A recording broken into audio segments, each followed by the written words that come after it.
ಹರಿ ಓಂ ಶ್ರೀ ಗುರುಭ್ಯೋ ನಮಃ ಹರಿ ಓಂ. ನಮಸ್ಕಾರ ಎಲ್ಲರಿಗೂ. ಇವತ್ತು 4ನೇ ದಿನದ ಭಗವದ್ಗೀತೆ ಪಠಣ ಮಾಡೋಣ. ಸ್ವಲ್ಪ ಚೇಂಜ್ ಮಾಡೋಣ ಅಂತಿದ್ದೀನಿ ಫಾರ್ಮ್ಯಾಟು.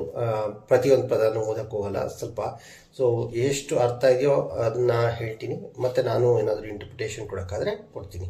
ಸೊ 11ನೇ ಶ್ಲೋಕ ಸ್ಟಾರ್ಟ್ ಮಾಡೋಣ. ಆಯನೇಷು ಚ ಸರ್ವೇಷು ಯಥಾ ಭಾಗಮವಸ್ಥಿತಾಃ ಭೀಷ್ಮಾವೇವಾಭಿರಕ್ಷಂತು ಭವಂತಃ ಸರ್ವ ಏವ ಹಿ. ಇನ್ನು ನೀವೆಲ್ಲರೂ ನಿಮಗಾಗಿ ಗೊತ್ತಾಗಿರುವ ಸಮಸ್ತ ವ್ಯೂಹದ್ವಾರಗಳಲ್ಲಿಯೂ ನಿಂತುಕೊಂಡು ಭೀಷ್ಮರನ್ನೇ ರಕ್ಷಿಸಿಕೊಳ್ಳಬೇಕು. ಸೊ ಇಮ್ಯಾಜಿನ್ ಮಾಡ್ಕೊಳ್ಳಿ, ಈಗ 2 ವ್ಯೂಹ ಇದೆ. ಆ ಕಡೆ ಡೈಮಂಡ್ ಆಕಾರದ ವ್ಯೂಹ ಇದೆ. ಭೀಮ ಮುಂದೆ ನಿಂತ್ಕೊಂಡು ಯುದ್ಧ ಮಾಡಕ್ಕೆ ಬರ್ತಾ ಇದ್ದಾನೆ. ಈ ಕಡೆ ದುರ್ಯೋಧನ ಗುರುಗಳು ಹೇಳ್ತಾ ಇದ್ದಾನೆ ದ್ರೋಣಾಚಾರ್ಯರಿಗೆ, ಹೇಗಿದೆ ನಮ್ದೆಲ್ಲ, ನಮ್ಮ ಕಡೆಯವರು ಯಾರ್ಯಾರಿದ್ದಾರೆ ಅಂತ. ಹಾಗೆ ಬೇರೆಯವ್ರಿಗೆ ಉದ್ದೇಶಿಸಿ ಹೇಳ್ತಾ ಇದ್ದಾನೆ, ಭೀಷ್ಮರನ್ನ ಮೇಯ್ನಾಗಿ ಇಟ್ಕೊಂಡು ಅವರನ್ನು ರಕ್ಷಿಸಿ ಅಂತ. ಒಂದು ಯೋಚನೆ ಮಾಡಬೇಕು, ಯಾಕೆ ಭೀಷ್ಮರನ್ನು ನಾವು ಪ್ರೊಟೆಕ್ಟ್ ಮಾಡಬೇಕು ಅಂತ, ರೈಟ್? ಒಂದು, ಅವರು ಲೀಡ್ ಮಾಡ್ತಾ ಇರ್ತಾರೆ. ಫಸ್ಟು ಅವ್ರನ್ನ ಮುಖ್ಯ ಸೇನಾಧಿಪತಿಯಾಗಿ ಸೆಲೆಕ್ಟ್ ಮಾಡಿಕೊಂಡು ಅವರೇ ಯುದ್ಧನ ಮುಂದುವರಿಸಬೇಕು ಅಂತ ಕೌರವರ ಕಡೆಯಲ್ಲಿ ಸೆಲೆಕ್ಟ್ ಮಾಡಿರ್ತಾರೆ. ಅದಕ್ಕೆ ಕರ್ಣಂಗೆ ಸಿಟ್ಟು ಬಂದು ಅವನು ಯುದ್ಧ ಮಾಡಲ್ಲ, ಅವರಿರೋವರೆಗೂ ಅಂದ್ಬಿಟ್ಟು ಹೊರಟೋಗ್ಬಿಡ್ತಾನೆ. ಸೊ ಯಾವಾಗ ನೀವು ಮುಖ್ಯವಾದ ಯಾರು ಸೇನಾಧಿಪತಿ ಇರ್ತಾರೋ ಅವನ್ನ ರಕ್ಷಿಸೋದು ಒಂದು ಪಾಯಿಂಟ್. ಆದರೆ ಇನ್ನೊಂದು ಏನಿರುತ್ತೆ, ದುರ್ಯೋಧನಿಗೆ ಭಯ ಇರುತ್ತೆ ಒಳಗೆ. ಎಲ್ಲಿ ಅವರು ಶಿಖಂಡಿನ ತಂದುಬಿಡ್ತಾರೋ, ಶಿಖಂಡಿನ ತಂದು ಮುಂದೆ ನಿಲ್ಲಿಸ್ಕೊಂಡು, ಯಾಕೆ ಭೀಷ್ಮರು ಅವ್ರ ವಿರುದ್ಧ ಯುದ್ಧ ಮಾಡಲ್ಲ, ಶಿಖಂಡಿ ವಿರುದ್ಧ. ಸೊ ಏನಪ್ಪ ಮಾಡೋದು, ಎಲ್ಲರೂ ರಕ್ಷಿಸಿ ಅವನ್ನ, ಏನೇ ಮಾಡಿದ್ರು ಅವನು ಸಾಯೋಂಗೆ ನೋಡ್ಕೊಳ್ಳಿ ಅಂತ ಹೇಳ್ತಾ ಇದ್ದಾನೆ. ಅದನ್ನೇ ಈ ಪುಸ್ತಕದಲ್ಲೂ ಬರ್ತಿದ್ದಾರೆ. ಸೊ ದುರ್ಯೋಧನ ಏನು ಹೇಳ್ತಿದ್ದಾನೆ ಅಂತ ಅದೇ ಅರ್ಥದಲ್ಲಿ ಇನ್ನೊಂದಿದೆ. ಭೀಷ್ಮ ಪರ್ವದ 15-16 ಶ್ಲೋಕ. ತಸ್ಮಾತ್ ಭೀಷ್ಮೋ ರಕ್ಷಿತವ್ಯೋ ವಿಶೇಷೇಣೇತಿ ಮೇ ಮತಿಃ ಶಿಖಂಡಿನೋ ವದೆ ಯಥಾಹ ಸರ್ವೇ ತಿಷ್ಟಂತು ಮಾಮಕಾಹ ಅಂತ. ಓಕೆ, ಇವಾಗ 12ನೇ ಶ್ಲೋಕ. ತಸ್ಯ ಸಂಜಯನ್ ಹರ್ಷಂ ಕುರು ವೃದ್ಧಃ ಪಿತಾಮಹ ಸಿಂಹನಾದಂ ವಿನೋದ್ಯೋಚ್ಯೈ ಶಂಕಂ ದತ್ಮೋ ಪ್ರತಾಪವಾನ್. ಅಷ್ಟರಲ್ಲಿ ಕುರುಕುಲಕ್ಕೆ ಹಿರಿಯನು ಪ್ರತಾಪಶಾಲಿಯೂ ಆದ ಪಿತಾಮಹನು ಅಂದರೆ ಭೀಷ್ಮನು ದುರ್ಯೋಧನನಿಗೆ ಹರ್ಷವಾಗಲೆಂದು ಸಿಂಹನಾದ ಮಾಡಿ ಗಟ್ಟಿಯಾಗಿ ಶಂಖವನ್ನು ಊದಿದನು.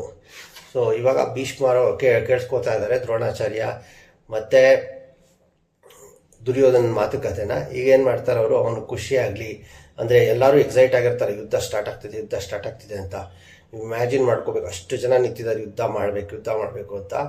ಸೊ ಅಂಥ ಟೈಮ್ನಲ್ಲಿ ಫುಲ್ಲು ಅವನು ಖುಷಿಯಾಗಲಿ, ಎಕ್ಸೈಟ್ಮೆಂಟ್ ಬರಲಿ ಎಲ್ಲರಿಗೂ ಅಂದ್ಬಿಟ್ಟು ಭೀಷ್ಮರು ಜೋರಾಗಿ ಅವ್ರ ಶಂಖನ ಊದಕ್ಕೆ ಸ್ಟಾರ್ಟ್ ಮಾಡ್ತಾರೆ. ಒಳ್ಳೆ ಸಿಂಹನಾದ ಥರ ಇರುತ್ತದು, ಜೋರಾಗಿ. ಅಂದರೆ ಇವಾಗ ಸಿಂಹನ ಕೇಳಿದ್ರೆ ಕೇಳಿಸ್ಕೋಬೋದು, ಎಷ್ಟು ಜೋರಾಗಿ, ಎಷ್ಟು ದೂರದವರೆಗೂ ಹೋಗುತ್ತೆ.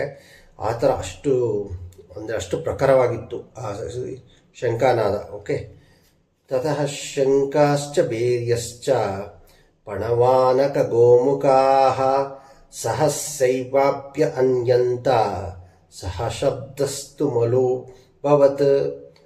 ಒಡನೆ ಶಂಖಗಳು ಊದಲ್ಪಟ್ಟವು. ರಣಬೇರಿಗಳು, ಪಣವ ಅಂದರೆ ಡೋಲುಗಳು, ಮೃದಂಗ, ಗೋಮುಖಗಳೆಂಬ ರಣವಾದ್ಯಗಳು ರಭಸದಿಂದ ಬಾರಿಸಲ್ಪಟ್ಟವು. ಆ ಶಬ್ದವು ಎಲ್ಲೆಡೆಯೂ ತುಂಬಿ ಗದ್ದಲವೆದ್ದಿತು. ಓಕೆ, ಇಮ್ಯಾಜಿನ್ ಮಾಡ್ಕೊಳ್ಳಿ.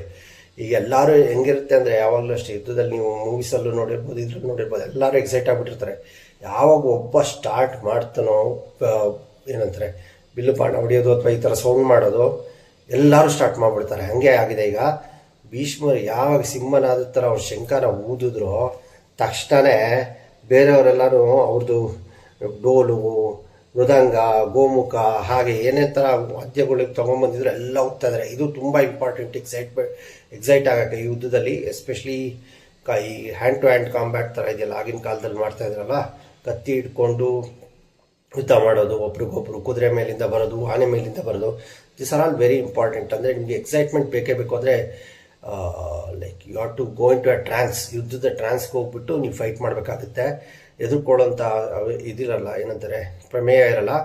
Like you have to rush ಅಷ್ಟೇ. ಅದಕ್ಕೋಸ್ಕರ ಈ ಥರ ಸೌಂಡ್ಸ್ ಎಲ್ಲ ಮಾಡಿದ್ರೆ ಫುಲ್ ಹುಮ್ಮಸ್ ಬಂದುಬಿಡುತ್ತೆ. ನೀವು ಈ ಥರ ಹುಮ್ಮಸ್ನ ನೀವು ಇದರಲ್ಲೂ ನೋಡ್ಬೋದು.